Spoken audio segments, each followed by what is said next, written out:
My wife said she was going on a week-long business trip with her team.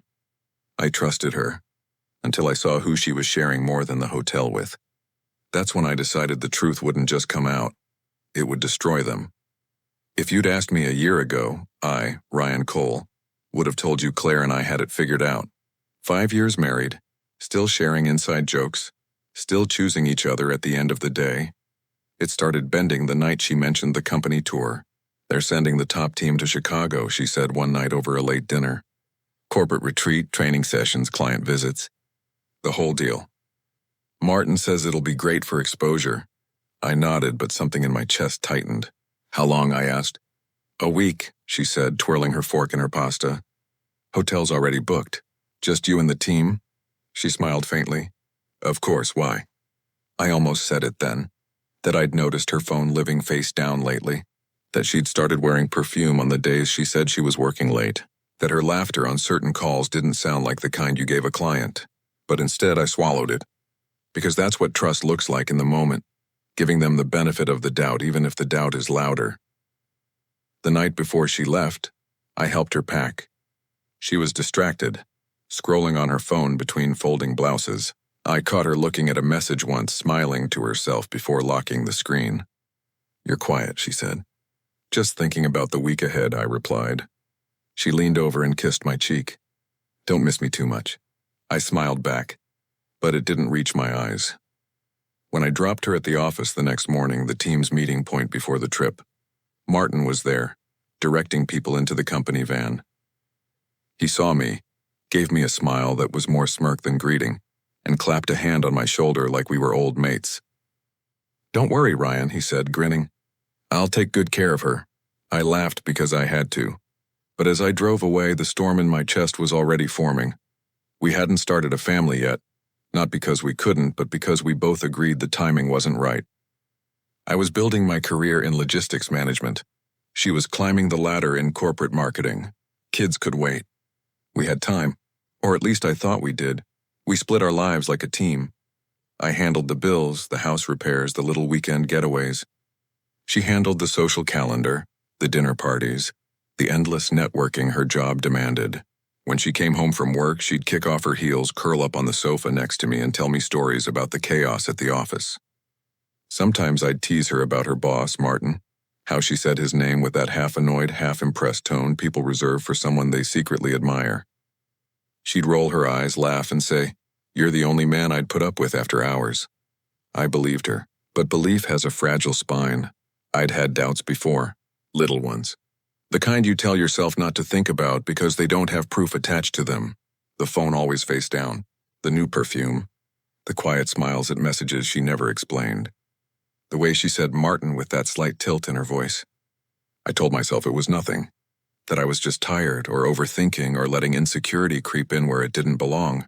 Claire was my wife. We'd built a life together. She wouldn't risk that, right? But after she left for Chicago, the silence felt different. Not the peaceful kind, the heavy kind. Her messages were short. The calls came late at night, and she always sounded like she was in a rush to hang up. In the background, I heard voices and music, not the hotel quiet I'd pictured.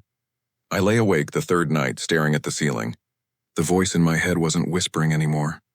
It was clear. You already know, Ryan, you just don't want to see it. That was the moment I decided, no more ignorance. The next morning, I told my manager I needed a few days off for personal matters.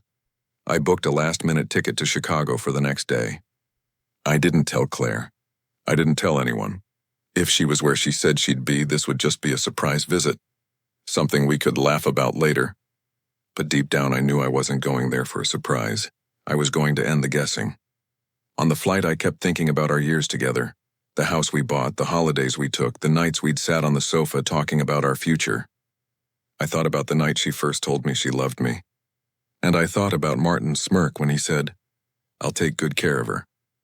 By the time the plane touched down, the storm in my chest had turned into something sharper, a plan forming. Even before I saw anything, I checked into a small hotel a few blocks from the luxury one her company had booked. I didn't want her to know I was in the city, not yet. That night I walked past the glass-fronted hotel bar. Through the reflection I saw her, Claire, laughing, her hand resting on Martin's arm like it belonged there. She didn't see me. I didn't go inside. I just stood there for a long moment, watching. Every part of me wanted to storm in, to demand answers, to end it right there. But I didn't, because this wasn't the moment to explode. This was the moment to learn everything. And I was going to learn it all. Every detail, every lie, every way they thought they were safe. The first time I saw them together in Chicago, it felt like my chest had been hollowed out. It wasn't just the sight of Claire walking beside Martin. It was how she walked with him. Close, easy, like the space between them had been erased long ago. They didn't look like colleagues on a work trip. They looked like a couple on holiday. I kept my distance, phone in hand, recording. The more I saw, the more the shock turned into something sharper. By the second day, I knew watching from the street wasn't enough. If I was going to end them both, I needed more than photos of them holding hands in public. I needed proof no one could talk their way out of. That's when I thought of it, the hidden camera. I went to an electronics store 3 blocks away and bought a small motion-activated camera disguised as a phone charger. It was simple enough. Plug it into a socket, connect it to my phone, and it would stream and record every movement in the room. Now I just needed access. That afternoon, I followed them back to the hotel. They went upstairs together, laughing like the world belonged to them. Room 1705. I waited in the lobby until they left again. Heading out for dinner, judging by her dress, I took the lift to 17, my heart pounding but my hand steady. I found a housekeeper at the end of the hall, slipped her a 50 and said I'd left a gift in the room my wife had booked. She let me in without a second thought. Inside, the air was warm, heavy with the scent of Claire's perfume. A king bed sat unmade, clothes tossed across a chair. I didn't linger. I plugged the charger camera into a socket near the nightstand, angled perfectly toward the bed and the sitting area. Then I walked out like I'd never been there. That night, in my own cheap hotel room, I opened the app. The feed was clear, the sound crisp. The room sat empty, the curtains drawn. The next afternoon, my phone buzzed, motion detected. I opened the feed. Claire and Martin came in together. She kicked off her heels, laughing as he closed the door. He put his arms around her from behind, kissing her neck. She turned, kissed him back, and they stumbled toward the bed. I watched, not with rage, but with a strange calm. This was no longer suspicion or even shock. This was confirmation in its purest form. They didn't just sit and talk. They undressed each other like they'd done it many times before. Every sound, every touch, every betrayal was recorded in crystal clear video, stored safely on my phone and backed up to the cloud. When it was over, they lay there talking, laughing, planning their meetings for the next day. Then they showered together and the camera caught that too. By the time they left the room, I didn't just have evidence. I had a weapon. One they could never deny, never explain away. I watched the footage twice that night, not because I enjoyed the pain, but because I wanted to burn it into my memory, the full truth of who she really was and what he meant to her. When I finally closed the app, I felt different, stronger. The grief was still there, but it had been pushed aside by something harder, purpose. I wasn't going to confront her here. That would be too easy for her. She'd cry, she'd spin stories, she'd try to make me doubt my own eyes. No, I was going to walk away quietly, take my evidence home and destroy them on my terms, at the perfect moment. And when it came, it wouldn't just be the end of our marriage. It would be the end of their careers, their reputations, and the lives they thought they could keep untouchable. I came home a day earlier than Claire. Didn't tell her. Didn't tell anyone. The house felt staged, everything in its place. Her perfume faint in the air like she'd left a little piece of herself behind on purpose. I stood in the doorway for a long moment, just listening to the silence. If you'd seen me then, you'd have thought I was a man missing his wife. But I wasn't missing her. I was memorizing the quiet, because soon things would never be quiet between us again. I went straight to the kitchen table, pulled out a notepad, and wrote down 3 names. Claire, my wife, my betrayer. Martin, her boss, married, the man who smirked at me before their business trip. Anna Ward, his wife, the woman still living in a lie. Under each name, I wrote what I had. Video proof, dates, hotel receipts, still shots, timestamps. Then I wrote the outcomes I wanted. For Claire, her career destroyed, her respectable image gone. For Martin, fired, disgraced, and served his divorce papers. For Anna, the truth given gently before the rest of the world chewed her up with whispers. The next evening, I heard her key in the door. Claire walked in, dragging her suitcase like it weighed 100 pounds. Her hair was a little messy, makeup faded, eyes tired. She was dressed like someone who'd been in long meetings all week. It was a good performance. I'll give her that. She dropped her bag and gave me a small, tired smile. God, I'm exhausted, she said, slipping off her coat. Long trip? I asked. She nodded. Meetings all day, every day? I'm so glad to be home. She kissed me on the cheek. It was brief. Too brief. The kind of kiss you give out of habit, not love. We sat down for dinner. She told me about client presentations, networking dinners, late-night strategy sessions. Every lie rolled off her tongue smooth and practiced. I nodded in all the right places, asked small questions like I believed every word. Inside, I was playing every second of that hidden camera footage in my head. The laughs, the touches, the bed, and here she was, pretending her exhaustion was from work. You ever sit across from someone who has no idea you've seen the worst of them? It's like sitting in the middle of a thunderstorm and smiling while the lightning hits behind your eyes. After dinner, she showered, came back in pajamas, and curled up on the couch. Within minutes, she was asleep with the TV on. I watched her breathing, steady and calm. She had no idea her career, her reputation, and her comfortable life were on a countdown. Thursday, 2 p.m., the board meeting. That would be the moment I pulled the pin, and when it happened, it wouldn't just be an ending for her and Martin. It would be the start of something else for me. Because I wasn't going to explode in anger. I was going to cut them open with the truth, in front of everyone that mattered to them. The morning after Claire came back, I woke before her. Not because I couldn't sleep, but because I had work to do. Revenge is like cooking. You don't serve it raw. You prepare it slow and careful until the flavor is strong enough to make them choke. I started with the company's schedule. Claire's board meeting was Thursday at 2 p.m. I knew that because she'd complained about it for weeks. Big decisions, she'd said. Pressure from the top, perfect. A full board in one room, including her boss. I called the front desk of her office, made my voice bored and professional. Hey, just confirming the setup for Thursday's board meeting in boardroom A. They didn't question me. People rarely do when you sound like you belong. 2 p.m. start, the receptionist said. Perfect. Next, I pulled out my phone and opened the folder. The hidden camera footage was there, clear as daylight. Her laugh, his hands, the bed. I took still frames of the important parts. Claire and Martin entering the hotel room together. Her holding the key card. The bed with the hotel's branded notepad in view. The timestamp in the corner of the footage. A shot from the rooftop bar. Her hand in his. I printed them out, each one labeled with the date and time. No explanations. No opinions. Just facts. Then I made a copy of the video and put it on a USB stick. I didn't call it evidence or cheating video. I named it Q3 Strategied MP4Is and hid it inside a folder of boring documents. People click on boring documents when they're in a meeting. Now came the delicate part. Martin's wife. Her name was Anna Ward. I'd found it in a company news article, smiling in a charity photo next to him. The perfect couple. I wrote her a short letter. Anna, you don't know me. I'm Ryan, Claire's husband. I wish this wasn't true, but I have proof your husband has been traveling with my wife for more than business. Dates, hotel, video. I will expose them at the office on Thursday. You deserve to know first.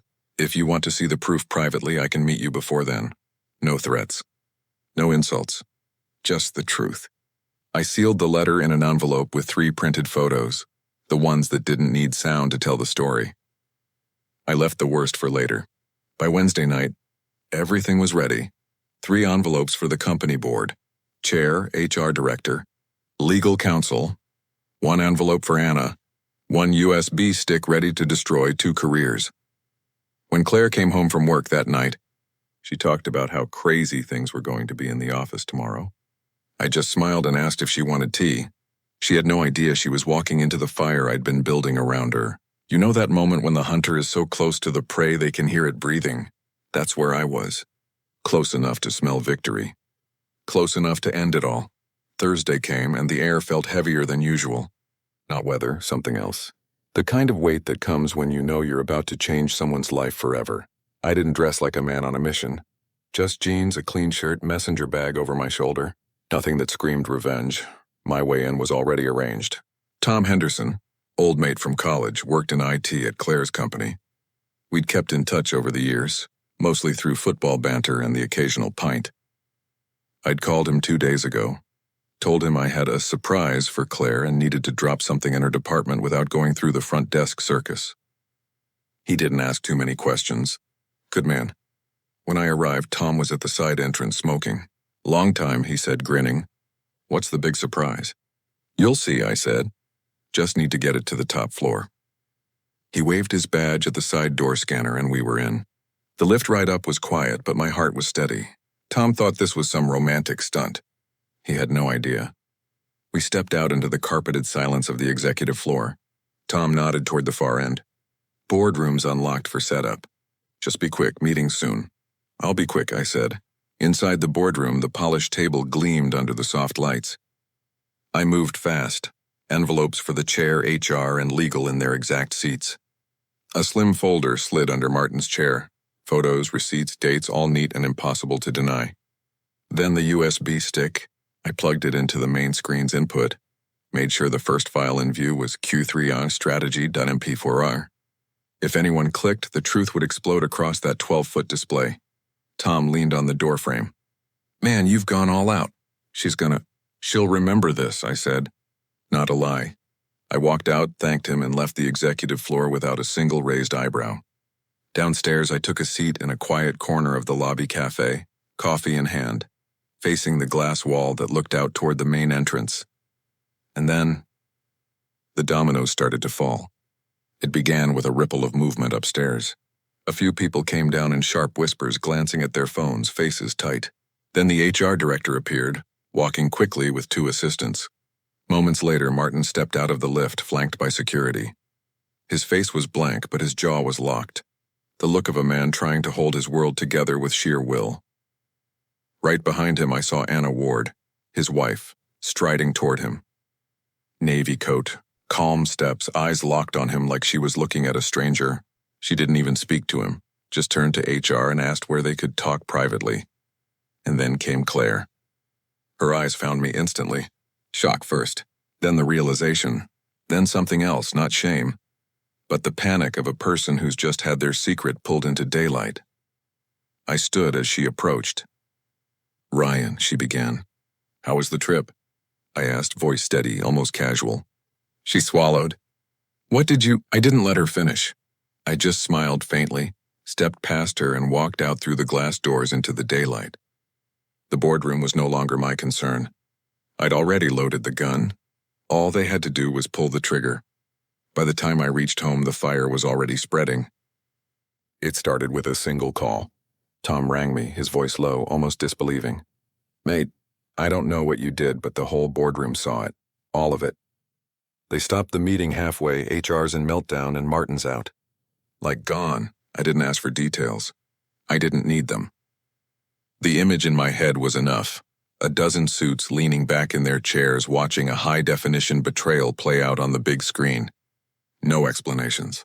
No escape. By the evening, the story had leaked beyond the office. Someone had filmed the moment Martin walked out with security. That clip hit a private staff WhatsApp group, and from there, the internet. The caption under the blurry phone video read, "Guess the corporate retreat wasn't all business." By Friday morning, Martin's LinkedIn profile had vanished. By Friday night, Anna Ward had changed her Facebook photo from the smiling couple shot to just her standing on a beach. And Claire? Her phone started ringing the moment she walked through our front door that night. Not friends, not family, reporters, colleagues, curious strangers. She turned to me, eyes wild. What did you do? I leaned back in my chair. Me, I told the truth. You gave me the material, I just presented it. She tried to play it down. It was a mistake. No, I said, my voice cutting through hers. A mistake is forgetting an anniversary. You planned this. You lied to my face for months, and now the people you wanted to impress know exactly who you are. Before she could speak again, I reached for my phone. I'd sent the same 3 photos from the hotel to her mother earlier that day. No video, just stills with dates and the hotel name clear in the background. I didn't need to explain them. Her mother replied within minutes, "Don't bother coming here." Claire's face drained of color when she realized. "You told my mom?" "I didn't tell her," I said. "I showed her." Her jaw trembled, but the tears didn't come. She knew crying wouldn't work now. I stood, walked past her, and opened the front door. "Go," I said. "Before the neighbors see the news and start asking me questions I don't care to answer." She left with nothing but her handbag. The rest of her life was scattered. A half-empty wardrobe, a job that no longer existed, a reputation that would follow her name like a shadow. By Monday, Martin's marriage was officially over. Anna sent me a short message. "Thank you for telling me before the world did." The company released a bland public statement about policy breaches and leadership changes, but everyone in that building knew the real story. Claire didn't just lose her job. She lost the network she'd spent a decade building. People stopped taking her calls. Even her so-called friends started avoiding her, afraid to be linked to the scandal. And me? I slept better than I had in months. Not because I was glad it happened. Because I'd taken back control. You listening now, remember this. Revenge doesn't always come from shouting or fighting in the moment. Sometimes it comes from patience. From watching, planning, and waiting until the exact second they can't recover. By the time I was done, Martin had no job, no marriage, and no credibility. Claire had no career, no safety net, and no place to hide. Both of them had exactly what they'd earned. And me, I walked away with my head high, knowing I'd burned their empire down without ever raising my voice.